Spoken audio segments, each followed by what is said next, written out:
Selanjutnya Malaysia, ratusan pengungsi Rohingya menyusup ke Pekanbaru, Jambi was-was. 3 minggu lalu, ratusan pengungsi Rohingya sudah tiba di Pekanbaru, Provinsi Riau. Mereka datang setelah diusir dari Negara Aceh Darussalam. Mereka yang datang di antaranya adalah anak kecil, orang dewasa, perempuan, dan laki-laki, bayi, hingga orang tua. Mereka datang ke Pekanbaru memang secara ilegal menggunakan bos. Kini pengungsi Rohingya itu tinggal di pinggir-pinggir jalan di daerah sekitar Pekanbaru Riau. Mereka mendirikan tenda di pinggir jalan di area Purna MTQ Pekanbaru. Namun ada juga yang sudah tinggal di tempat penampungan. Video pengungsi Rohingya yang sudah tiba di Pekanbaru itu lantas membuat warga Jambi khawatir. Bagaimana tidak? Jarak Pekanbaru ke Jambi dinilai tidak terlalu jauh. Warga kepikiran bukan tidak mungkin pengungsi Rohingya selanjutnya nekat pergi ke Jambi secara ilegal.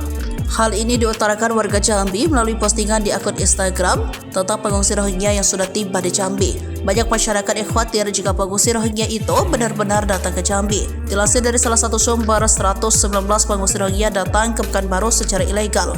Mengutip tribunjambi.com, Syah Faizal selaku Kepala Badan Kesbangpol Pekanbaru, ia mengatakan kedatangan mereka tanpa koordinasi dengan Satgas Penanganan Pengungsi dari luar negeri.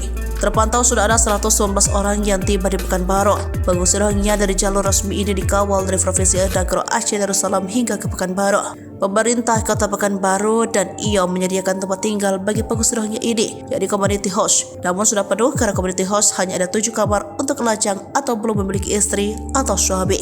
Jadi karena pengungsi yang sudah berkeluarga tak bisa digabung dengan lajang sehingga tak tertampung. Sebenarnya tujuan utama para pengungsi Rohingya ini adalah ke Malaysia, ujarnya.